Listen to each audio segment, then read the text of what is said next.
Hi guys, welcome to India.com and Bollywood Life. I am Chirag Sehgal and today we have somebody with us who's already dealing with a lot of khatras these days. Please welcome Varun Sood. Hi Varun, how are you? Very good, Chirag. How are you?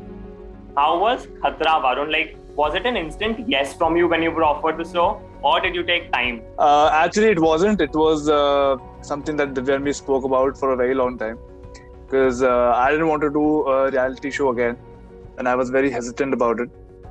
But Divya said that this is something that you really like. I like to go on adventures. I like to try out different things. And I just thought about it that, you know what, let's give it a shot. And because personally, I was really scared to go on the show also. I was like, I have a certain image of doing well in physical activities and everything. Yeah. What if I don't live up to the mark? So I was very scared, but eventually things happened and things went very well. And people are enjoying your stunts after all. But what is that one thing जो आपको लगता है कि show से पहले तो you were scared of, but now you're pretty comfortable with it? So I was very scared of snakes. I was petrified of the idea that I'll have to be in snakes. मुझे सांपों के बीच में रहना पड़ेगा. मैं बहुत डरा हुआ था. पर जब पहली बार मुझ पे सांप डाले गए थे, तो मैं काफी नॉर्मल हो गया था. I was like, ठीक है, इतना बुरा नहीं. I was just playing mind games in my head and I was like, ये तो नहीं होगा. पर जब किया तो हो गया. तो सबसे डिफिकल्ट टास्क स्नेक्स का ही रहा था या फिर is there some other task? नहीं. Snakes was the easiest thing and I was scared about that. The most difficult part was, I think, taking the electric shock because it's not easy. It just hits your body. Yeah, it's a common thing. Nobody could escape it. Like, nobody could bear it. I can say it on behalf of every person who has ever done Fear Factor and Khatron Ke Khiladi that electric shock is one thing that you cannot bear. And for me, I realized that because I haven't been swimming for a very long time. Staying underwater was a problem for me because it was really cold. And I'm not a water baby. I can swim really well, but underwater is a big problem. So that played out in my journey. There was also a task when we saw you slipped before the start began only. It was water and there was a lot of pressure. Yeah. But what had happened actually that you slipped? So I think I was figuring out how to do the stunt. I was figuring out the loopholes because I do that before every stunt. And I was the first one to go. So I couldn't even see anybody what's the strategy, what's the technique behind it. So I was just observing everything here and there. And I think while the thing was going up, I looked at a certain spot. I tried to reach for it, thinking in my head that, you know what, when the task starts, I'll probably do this.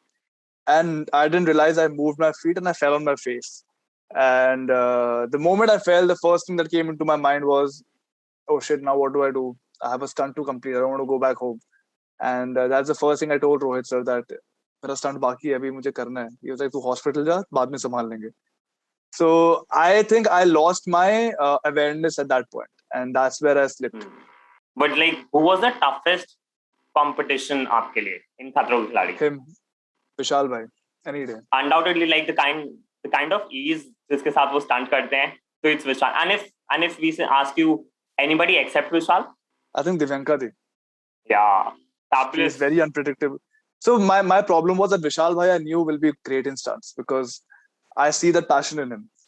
Divyanka di was unpredictable. And I'm scared of people who are unpredictable. Because when you know somebody's strengths, you're like, you know what, isko main yahan hara sakta hu. You didn't know what Divyanka di has in store. Every time she did a stunt, she had something to add on to her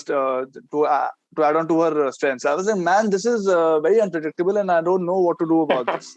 But recently, in one of your Instagram lives only, you said you don't want to go enter Bigg Boss house ever because you cannot handle it. Why do you think you cannot handle it? I feel I'm a guy who likes to be around sane people, who likes to be around my calm, my private zone. And when somebody disrupts that, either I just cut off, I'm in one corner, just quiet, because I can do that. And I'll be very happy doing that, in one corner sitting. And then because people are so judgmental when they watch Bigg Boss, कि ये कुछ बात नहीं करता है, कुछ stand नहीं लेता है, मुझे नहीं बात करनी. So I don't want them to see me in that zone. I'm very comfortable in my zone around people who are sane. Bigg Boss, not everybody on the show is sane. They come, they talk like in your ear. You can't even do anything about it. So I don't think I can handle it. I love my peace that I have in my life and I would stick to that. But what was your reaction when Divya decided, okay, मुझे Bigg Boss OTT में जाना है? My first reaction was that how long will it be? Kitna lamba ye show hone wala? Because I haven't stayed away from Divya for more than like let's say 3 days, and we talk every day. So basically, we are in contact every single day. It will be 3 years on the 4th of December, and we haven't not spoken for a day ever. And when she said that I'll be going for the house, my first thought was, how will I survive without her? I mean, I'm so used to talking to her every single day, looking Yeah. at her, living in the same house. So that was my only concern point. Otherwise, I knew that going on a show like Big Boss, Divya is going to ace it because she is a very strong personality. Like, I know that whenever she's on set, when we were shooting for Ragini, she took charge for 15 actors. And if there was something which was not right on the set, she spoke about it. And we were all like, all the other actors were like, "Arey, koi jaake bolo na unko." And she took the charge. So she was always that leader amongst everybody. And I can clearly see that on the journey. And I'm really happy she went, but I'm just sad that I can't talk to her for a very long time. But what do you have to say about Divya's Big Boss journey now? Like since she's already in the house. So I feel that, and it's very normal for people to isolate and corner the person who's very strong, and that has been happening for a while. People have been talking shit behind her back and like bitching about her because they all know that she's strong and she's come from a background where she has won a similar show like this, Yeah. a lot more constrained, obviously. So people are now scared of her, which is clearly visible. And it's okay, it's a game. And Divya didn't plan it to be like this, but I think she's adapted beautifully to it. She's adapted to the fact that people are scared of her and she is going to play the game alone. And it's been almost 2 weeks that she doesn't have a connection in the house, still Yeah. surviving, still leading the votes and everything. So it's just commendable. It's commendable, her journey right now. Do you also feel she's been cornered in the house?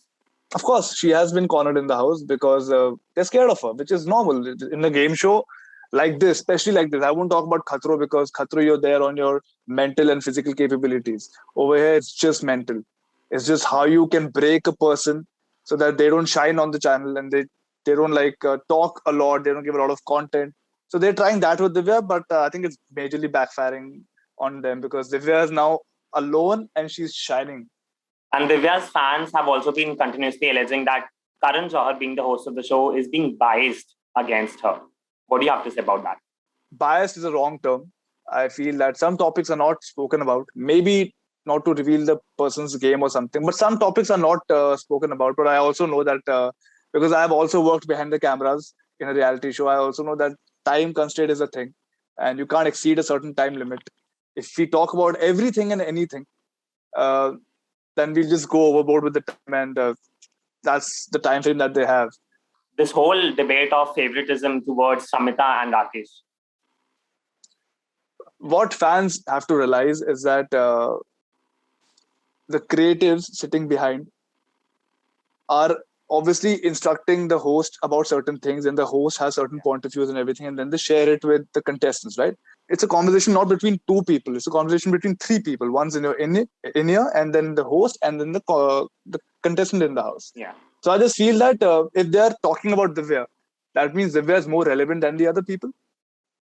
So if Divya is working for the show, if Divya's topics are working for the show, then the creatives, the people who are making the show, will talk about Divya, not other people. So I won't call it bias. I won't call it favoritism.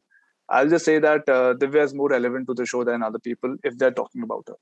Coming back to Khatron Ke Khiladi, just day before yesterday, you replied to a troll who was disappointed with your Khatron Ke Khiladi journey and called you dumb.